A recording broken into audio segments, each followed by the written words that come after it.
Hindenburg में किसका investment है आपको मालूम है? जॉर्ज सोरोस का। ये महाशय कौन है जो भारत के खिलाफ नियमित प्रोपेगेंडा चलाते हैं? ये वहां मेन इन्वेस्टर है। मतलब कहीं से कोई चिट मिल जाए। कांग्रेस पार्टी की पॉलिटिक्स में एक टूलकिट पॉलिटिक्स है, दूसरा है चिट पॉलिटिक्स।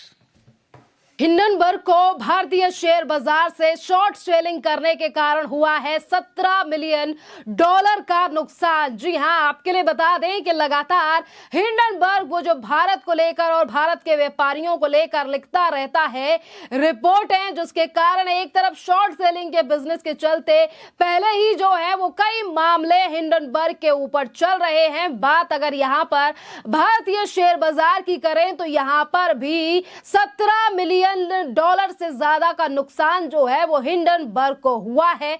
और इसी के साथ आपके लिए बता दें कि आज भी हिंडनबर्ग की रिपोर्ट का शेयर बाजार में कोई खासा असर नहीं दिखा है। और वहीं भारतीय जनता पार्टी के नेता रविशंकर प्रसाद ने हिंडनबर्ग मामले को लेकर कांग्रेस, राहुल गांधी और तमाम विपक्ष की पोल पट्टी खोल दी है, वो भी अपनी एक प्रेस कॉन्फ्रेंस में। देखिए, सत्ता से बेदखल होने के बाद कांग्रेस पार्टी,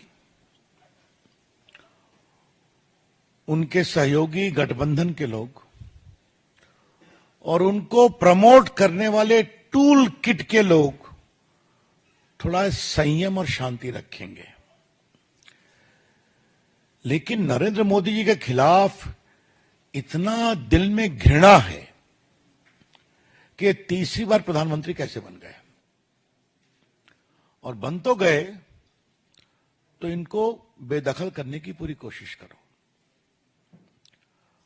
और पीड़ा की बात यह है, हारने के बाद अब वो भारत को आर्थिक रूप से अस्थिर करने के षड्यंत्र में जुटे हुए हैं। On behalf of the National Forum of the BJP, we would like to say with full sense of responsibility that after being rebuffed by the people of India,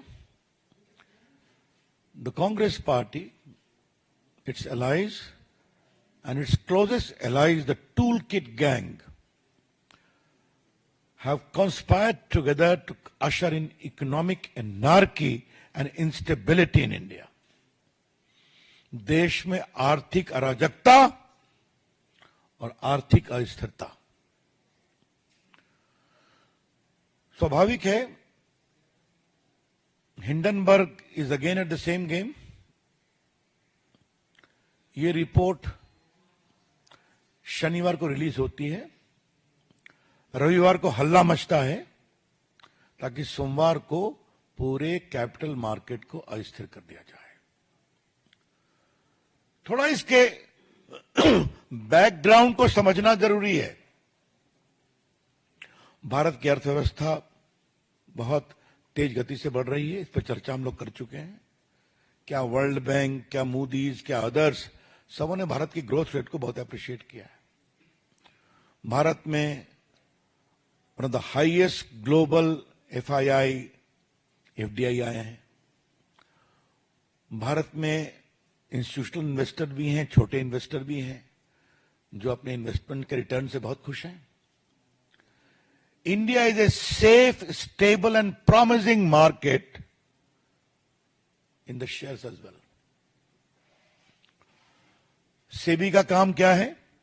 SEBI को उसकी कानूनी जिम्मेवारी है कि मार्केट ठीक चले।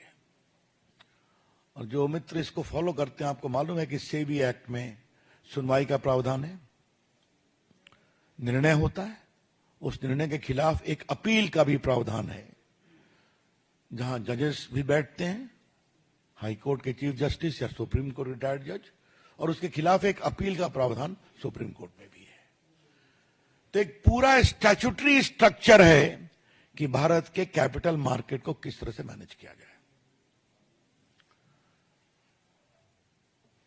अब मैं एनआरकी के कुछ उदाहरण आपको देना चाहता हूं। मैंने जानबूझ के जिम्मेवारी से इकोनॉमिक एनआरकी के शब्दों का प्रयोग किया है। पहले हिडनबर्ग की रिपोर्ट आई थी, आपको मालूम है। उसकी डेट आपको मालूम है कि जनवरी में ऑर्डर आया था सुप्रीम कोर्ट का। 24 में 22 इंक्वायरी कंप्लीट हो गई थी, बाद में एक और कंप्लीट हो गई। तो वो एक लीगल प्रोसेस है जो सुप्रीम कोर्ट के आदेश से चला है। अच्छा होता जो राजीव गांधी और कांग्रेस के लोग जेपीसी की बात करते हैं, बड़े वकीलों की फौज है उनके साथ, तो पेश हो जाते उसी में, इंटरवेन करते उसमें, कुछ नहीं किया। उसके बाद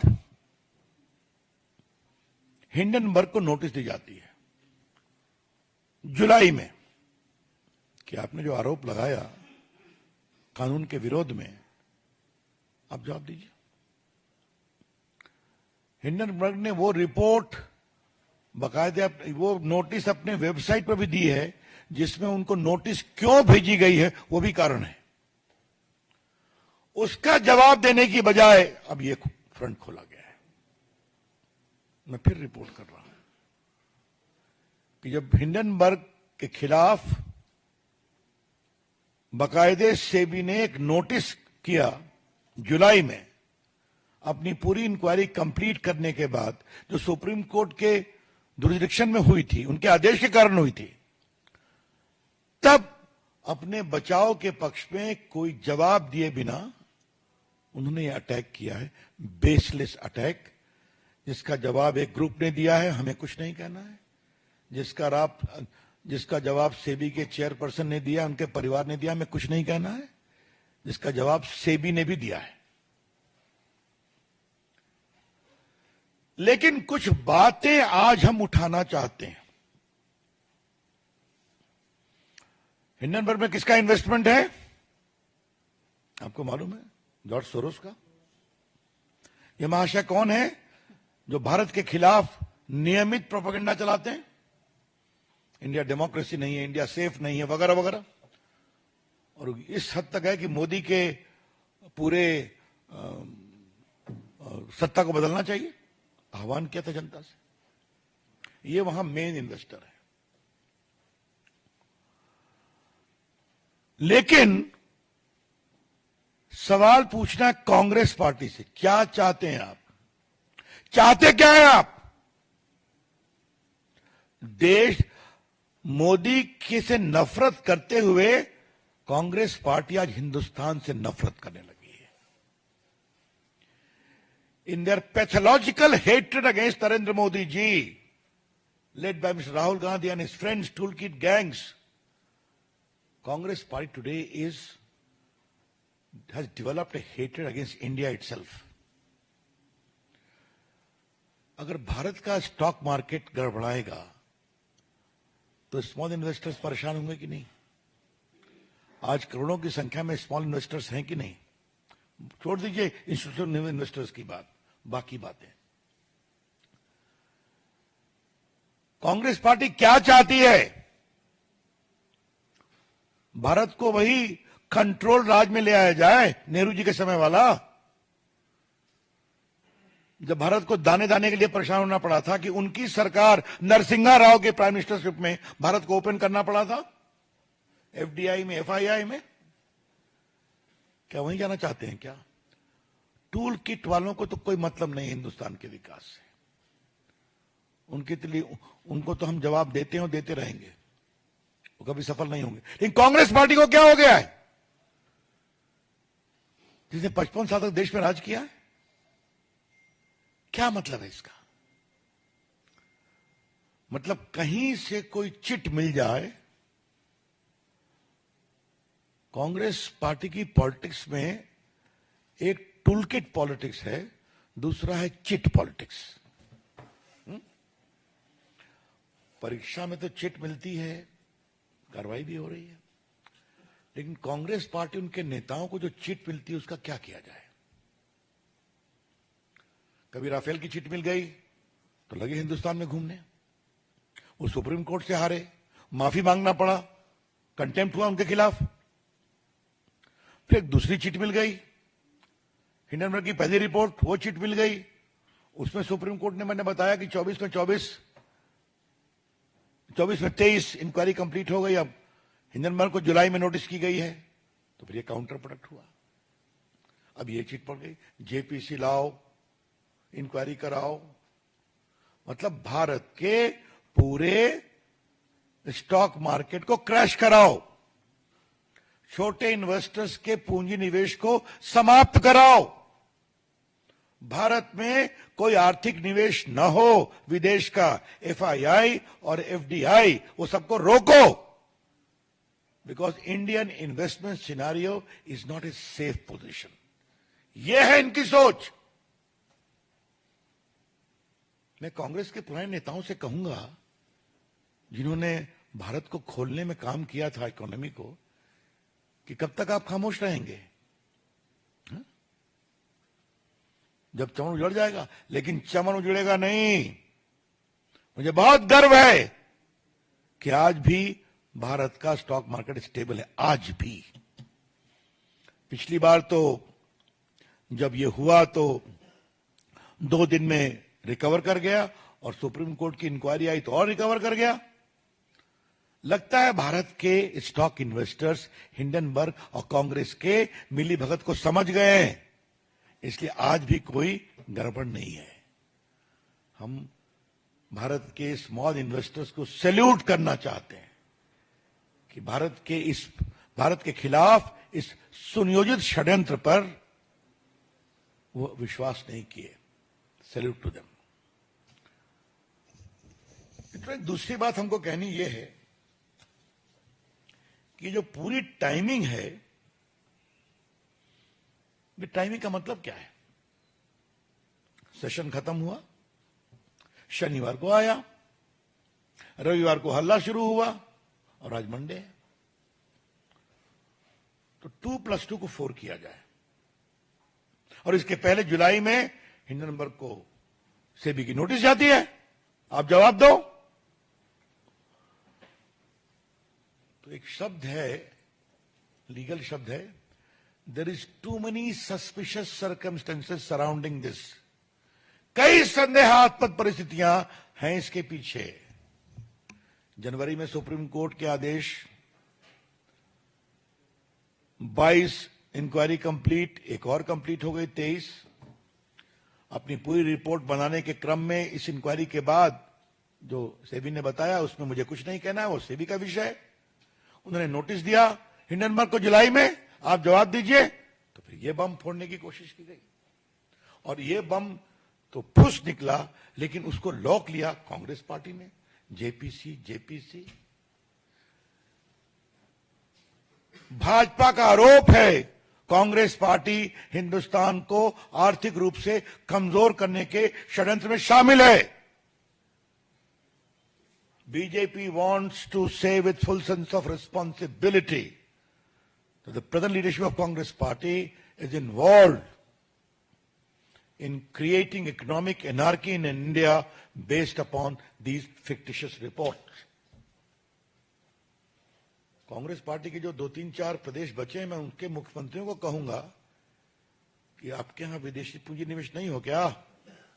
नहीं है क्या? जिस ग्रुप को लेकर के रोज वो माला जपते हैं, उस ग्रुप के काफी पूंजी निवेश तो उन प्रदेशों में भी हो रहे हैं। तो क्या मामला है, क्यों है ये? मित्रों, भारतीय जनता पार्टी कांग्रेस के इस पूरे षड्यंत्र को देश में बेनकाब करेगी, पूरे देश को बताएगी किस प्रकार से सुनियोजित षड्यंत्र के तहत कांग्रेस पार्टी, इंडिया गठबंधन और हिंडनबर्ग ये साथ मिलकर काम कर रहे हैं। इसीलिए फिर रिपीट करूंगा, जुलाई में नोटिस, सुप्रीम कोर्ट के निर्देश पे इंक्वायरी कंप्लीट। अब आप जवाब दो, फिर ये आ गया मैदान। रविशंकर प्रसाद ने सीधे तौर पर कहा है कि सत्ता से बेदखल होने के बाद मोदी के खिलाफ जो है वो कांग्रेस और विपक्ष लगातार काफी ज्यादा घृणा बढ़ गई है, और ये सोचते हैं कि आखिरकार पीएम नरेंद्र मोदी यानी कि तीसरी बार कैसे सत्ता में आ गए, और कैसे नरेंद्र मोदी जो है वो तीसरी बार पीएम बन गए। और इसीलिए जो है ये लोग हिंडनबर्ग और तमाम रिपोर्टों का सहारा लेकर भारत भारत के शेयर बाजार को क्रैश कराना चाहते हैं। जहां एक तरफ आज जिस तरीके से राहुल गांधी और तमाम नेताओं ने हिंडनबर्ग की रिपोर्ट को लेकर भारतीय शेयर बाजार पर हमलावर थे, उन्होंने कहा शेयर बाजार की जो है वो शुरुआत सही नहीं होने वाली है, बाजार जो है वो ढाके से नीचे गिरेगा। तो इसी हिंडनबर्ग को लेकर एक बड़ा खुलासा जो है वो रवि शंकर प्रसाद ने किया। कांग्रेस पार्टी के जो 2-3-4 प्रदेश बचे हैं, मैं उनके मुख्यमंत्रियों को कहूंगा कि आपके यहां विदेशी पूंजी निवेश नहीं हो क्या? नहीं है क्या? जिस ग्रुप को लेकर के रोज वो माला जपते हैं, उस ग्रुप के काफी पूंजी निवेश तो उन प्रदेशों में भी हो रहे हैं। तो क्या मामला है, क्यों है ये? मित्रों, भारतीय जनता पार्टी कांग्रेस के इस पूरे षड्यंत्र को देश में बेनकाब करेगी, पूरे देश को बताएगी किस प्रकार से सुनियोजित षड्यंत्र के तहत कांग्रेस पार्टी, इंडिया गठबंधन और हिंडनबर्ग ये साथ मिलकर काम कर रहे हैं। इसीलिए फिर रिपीट करूंगा, जुलाई में नोटिस, सुप्रीम कोर्ट के निर्देश पे इंक्वायरी कंप्लीट, अब आप जवाब दो, फिर यह आ गए मैदान में। और याद करिए, सुप्रीम कोर्ट के सामने लंबे हियरिंग में एक बार भी कांग्रेस पार्टी या टूल किट के लोग इन्वॉल्व नहीं हुए, क्या हमें यह कहना है?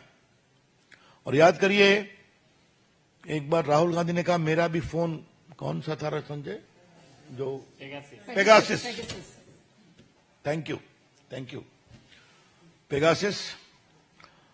अब सुप्रीम कोर्ट इंक्वायरी चली तो हमें लगा राहुल गांधी कम से कम अपना फोन तो दे देंगे कि उनकी फोन की भी जांच हो जाती, नहीं दिया।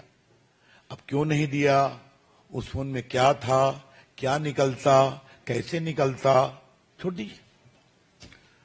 तो आप खाली आरोप लगाएंगे और भाग जाएंगे, और इंक्वायरी आएगी तो उसमें जाएंगे नहीं।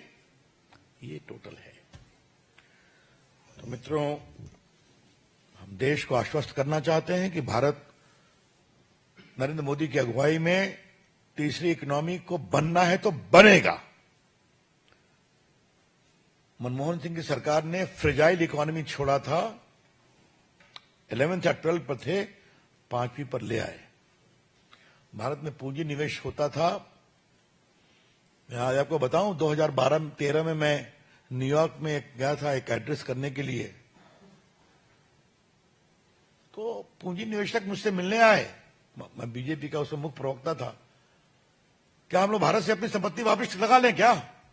मुझे कहा कि प्लीज हैव पेशेंस। तो ये करना चाहते हैं ये लोग। तो इसलिए हम, और एक अंत में सवाल पूछना है, और ये सवाल बहुत इंपॉर्टेंट है पूछना। मनमोहन सिंह के 10 साल के शासन में तो खूब स्कैम हुए थे, 2G स्कैम, कोयला स्कैम, कॉमनवेल्थ स्कैम, अंतरिक्ष देवा स्कैम, उसमें पूंजी निवेशक विदेश के थे, ऑगस्टा वेस्टलैंड।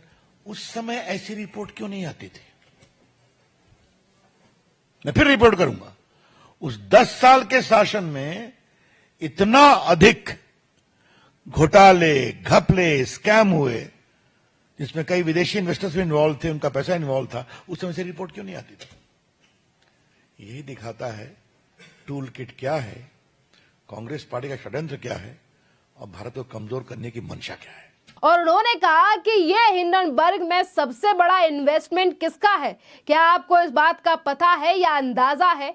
और इसी पर उन्होंने बड़ा खुलासा करते हुए कहा है कि हिंडनबर्ग में सबसे ज्यादा जो इन्वेस्ट है वो है जॉर्ज सोरोस का, जो कि प्रधानमंत्री नरेंद्र मोदी के खिलाफ कई बार जो है वो अनर्गल बयानबाजी करता हुआ दिखा है, और वो नरेंद्र मोदी से नफरत करता है। और इसीलिए आज वही कांग्रेस जो है वो हिंडनबर्ग का सहारा लेकर जो है वो भारत को बदनाम करने की कोशिश कर रही है, क्योंकि मोदी से नफरत करते करते आज कांग्रेस जो है वो देश से भी नफरत करने लगी है। देखिए, ये बड़ा हमला जो है वो रविशंकर प्रसाद की तरफ से बोला गया और आज उन्होंने ये भी कहा है कि कांग्रेस जो है वो आज भी भारत को पहले की तरह रखना चाहती है, देश को बांध कर रखना चाहती है कि देश जो है वो तरक्की ना करे। और इसी के साथ कहा गया है कि इन टूल किट वालों को ना ही तो देश के विकास से मतलब है और ना ही तो देश के आगे बढ़ने से मतलब है। और ये कांग्रेस वाले जो हैं ये टूल किट की राजनीति करते हैं या फिर ये करते हैं चिट वाली पॉलिटिक्स। और ये लोग चाहते हैं कि भारत में जो है वो एफडीए हो रहा है, यानी कि जो फॉरेन इन्वेस्टमेंट है वो भारत में ना आए, और इसीलिए ये लोग हमेशा भारतीय मार्केट को गिराने का पुरजोर प्रयास करते हैं। और देखिए, आज जिस तरीके से शेयर मार्केट का हाल रहा कि पहले तो शेयर मार्केट जो है वो डाउन पर खुला, पर जैसे ही खुलने के यानी कि आधे से 1 घंटे के बाद जो है वो शेयर मार्केट धड़ल्ले से ऊपर पहुंचा है और लगातार अडानी ग्रुप से लेकर तमाम यानी कि आज जो भारतीय मार्केट रहा है वहां शेयर में पैसा लगाने वाले लोगों ने, इन्वेस्टर्स ने जो है वो काफी अच्छी रकम भी कमाई है। और यहां पर हिंडनबर्ग की रिपोर्ट का कोई भी असर जो है वो दिखाई नहीं दिया। और इस पर भी रविशंकर प्रसाद ने कहा कि पहले भी हिंडनबर्ग की रिपोर्ट सामने आने के बाद 2 दिन में जो है वो शेयर मार्केट ठीक हो गया था। और मैं सल्यूट करता हूं भारत के सब तमाम इन्वेस्टर्स को जिन्होंने आज शेयर मार्केट को क्रैश होने नहीं दिया है और उन्होंने आज भी अपना विश्वास जो है वो कायम रखा है। क्योंकि देखिए, सेबी का भी बयान सामने आया, बाकी का मामला जो है वो कोर्ट में भी चल रहा है और कोर्ट को लेकर भी यहां पर रविशंकर प्रसाद ने कहा है कि जब भी हिंडनबर्ग से और ये पूरा मामला जब सुप्रीम कोर्ट में चल रहा है और जब भी इस पर सुनवाई होती है तो ये कांग्रेस वाले वहां नजर नहीं आते हैं। और इन लोगों का बात यही है कि ये आरोप लगाते हैं और भाग जाते हैं। और यहां पर भी राहुल गांधी को टारगेट कर रविशंकर प्रसाद ने कहा कि ये राहुल गांधी हैं जिन्होंने पेगासस के मामले को लेकर सुप्रीम कोर्ट में याचिका लगाई और जब मामले की सुनवाई हुई और राहुल गांधी का फोन मांगा गया तब भी इन्होंने अपना फोन नहीं दिखाया। तो ये सिर्फ आरोप लगाते हैं और आरोप जो है लगाकर भाग जाते हैं। और अब बीजेपी पार्टी जो है वो कांग्रेस का चेहरा, जो असली चेहरा है, वो पूरे देश के सामने लेकर आएगी कि कैसे हिंडनबर्ग, इंडिया अलायंस और कांग्रेस जो है वो भारत को बर्बाद करने का प्लान बना रहे हैं। देखिए, ये पूरी प्रेस कॉन्फ्रेंस में जो है वो बड़े हमले बोलकर राहुल गांधी से लेकर इंडी गठबंधन से तमाम सवाल जो है शंकर प्रसाद के द्वारा पूछे गए हैं। खैर, आपकी जो भी राय हो इस पूरे मामले पर आप भी हमें कमेंट कर जरूर बताइए। धन्यवाद।